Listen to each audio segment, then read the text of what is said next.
Headline News will return in 5 minutes. Now time for Local Edition Headline News.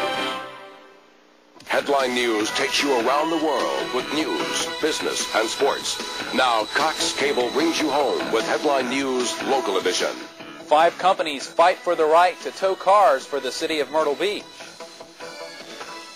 Good evening and welcome to Headline News Local Edition. I'm Dan Michaels. So far, only 5 towing companies along the Grand Strand have replied to Myrtle Beach's request to apply for a towing contract with the city of Myrtle Beach. Eastern Wrecker Service, H&E Wrecker Service, Auto Body Works, Inc., Quality Towing, Inc., and Tart Motors are the 5 companies currently being reviewed by city officials to get the new contract. Under the terms of the upcoming agreement, only 1 towing company will be called to haul city vehicles and other automobiles involved in accidents within the city. Well, hopefully it's a more efficient delivery of services, but the role of the city staff from this point is the city manager has established an award review committee, 5 individuals that will look at these requests for proposals and make a determination as to what they feel is the most responsible and responsive bidder and a recommendation on the award of the contract. Towing has been a hot issue in Myrtle Beach for some time after complaints by locals and visitors alike that unusually high rates were being charged, leading to accusations that price gouging is taking place. Some towing operations have denied those accusations. While some feel the new contract may be a way of lashing back at towing companies, others say that those accusations may not be true either. I think what we're trying to do is we're trying to improve the efficiency of delivery of services to the public. There have been some federal laws passed recently that tie our hands in a lot of regards, and it really causes some problems. As to whether this is city council's specific reaction to the rate problems, I think I'll leave that for their decision, their discretion to answer that. I think what this will do is give us the best possible service for the best possible price. Hundreds of people are expected to turn out for the annual beach sweep and river sweep tomorrow along the Grand Strand. One of this year's newest participants, the Hard Rock Cafe, is offering an extra incentive this time around.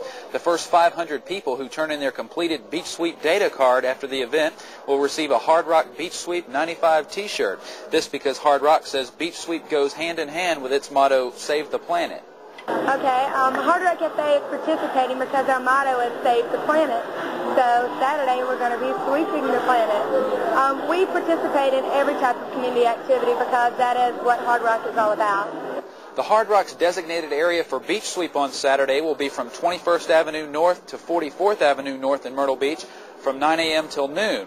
Hard Rock officials say Beach Sweep is just one of the community events it has been and will continue to be a part of.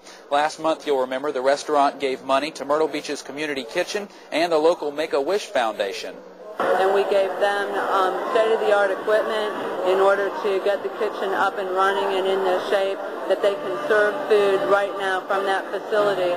And we had enough money left over where we were able to give to their building fund because the community center is the next thing that's needed in our community to house not only the community kitchen but associated charities and Helping Hands. Myrtle Beach area healthcare representatives were paid a visit today by a very famous guest, at least via satellite. This afternoon, House Speaker Newt Gingrich participated in a town hall meeting live via satellite to answer questions from the media and healthcare officials regarding Medicare reform and market-based solutions to the Medicare crisis. The Myrtle Beach Chamber of Commerce, which hosted today's visit by Gingrich, believes the meeting was particularly important to those in Myrtle Beach due to the high number of retirees along the Grand Strand. Talking about Medicare and some of the programs that they're looking at, the Republican Congress and the Senate, some of the things they're looking at regarding Medicare and some of the changes they want to see done to that. According to the Medicare Trustees' 1995 annual report, the National Health Insurance Program for seniors will run out of money in about 7 years. Chamber officials say that if nothing else, Newt Gingrich's conference today will help prepare healthcare professionals for the future and motivate more people to take on an active role in the Medicare debate. I think it'll get our people involved in the issues and helping them to understand the issues, both how to look at some of these costs and these difficult issues and how to make some decisions about where the country needs to go regarding Medicare. Taking a look at your weather this evening, for those of you going out to the Beach Sweep event tomorrow, hopefully you won't need those umbrellas, but there is a chance you will. It's going to be mostly cloudy with a 30% chance of rain this evening with a low of around 70 degrees. And Saturday looking pretty much the same. It's going to be mostly cloudy as well with a 30% chance of rain and a high of around 80 degrees. From all of us here at Headline News Local Edition, we'll see you Monday.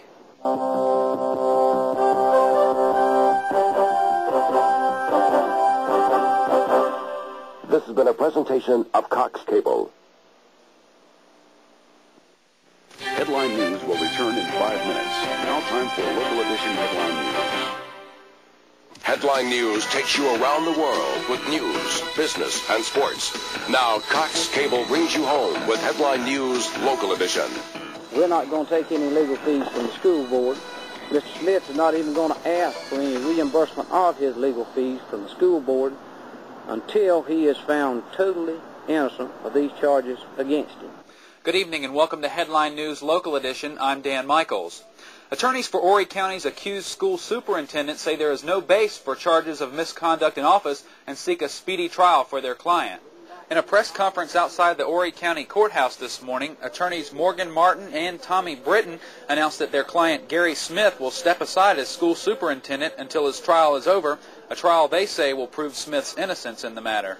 I hold in my hand, with respect to this trip to Atlanta, a letter, a memo from Bill Latham to Gary Smith, where when he was invited to go, he sought the opinion of the South Carolina Ethics Commission, the South Carolina School Board Association, the South Carolina Department of Education, and they all told him exactly how to go and what to do, and that's what he did.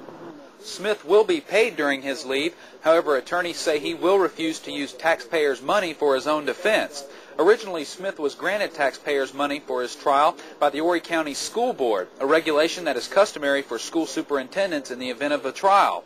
Smith continues to maintain his innocence of misconduct charges, and his attorneys say that will come out in a trial that they are hoping will happen on or before November 15th of this year. He don't want the taxpayers paying any legal fees for him if he's done anything criminal in the administration of his duties. So we can move on past that and get on to whether or not, or we'll get on to when this case can be tried so that he can be exonerated. Hundreds of people turned out this weekend to count tin cans, cigarette butts, and other types of trash in Beach Sweep 95 in Horry County. The event, which is held annually across South Carolina and the East Coast, pulled more than 116,000 pounds of trash off beaches and rivers statewide last year. Although the figures from this weekend's effort aren't in yet, supporters hope to at least make a huge impact on beach litter if it does not break last year's take. Oh, this is just terrific.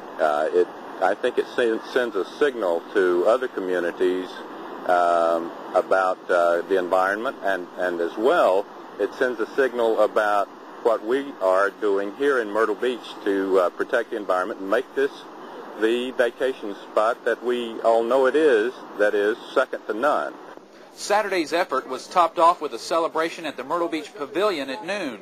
Some of the more unusual items found in Beach Sweep last year: a Kmart shopping cart, a piano, a refrigerator, and a television set. I live in Surfside, and I got involved through the chamber, and I thought it was a wonderful idea, and I just think it's great to be out here, and it's so much fun for the tourists to see us out here and wondering what we're doing. It shows that we really care about our beach area, and we care about how clean it is for them. The city of Myrtle Beach was transformed into a bargain hunter's paradise this weekend as the state's largest garage sale made the Grand Strand its home again this year. Countless deal seekers came out to the annual event, which is made up of private individual sellers and commercial vendors. With the Myrtle Beach Pavilion parking garage packed with people from wall to wall, organizers were quick to point out that the event is not only South Carolina's largest garage sale, but the largest garage sale in the entire world. This, I believe, is the 5th year, and we've been looking for a different type of event to do for the community. And in doing a lot of our events in Chapin Park, we would ride by here a lot and think, gee, it'd be nice to come up with something we could do in the pavilion parking garage. And so we read about the world's largest garage sale, which actually ours is bigger. It's held somewhere up, I believe, in Ohio or Indiana or somewhere. And we said, well, you know, we could do that. And so we did. South Carolina's largest garage sale was once again sponsored by the Myrtle Beach Area Parks and Recreation Department. Well, taking a look at your weather tonight, mostly clear skies expected this evening with a low of around 67 degrees. There'll be a light northeasterly wind of around 5 to 10 miles per hour. And on Tuesday, expect more sun. It's going to be mostly sunny with a high of around 83 degrees. From all of us here at Headline News Local Edition, have a good evening, and we'll see you tomorrow.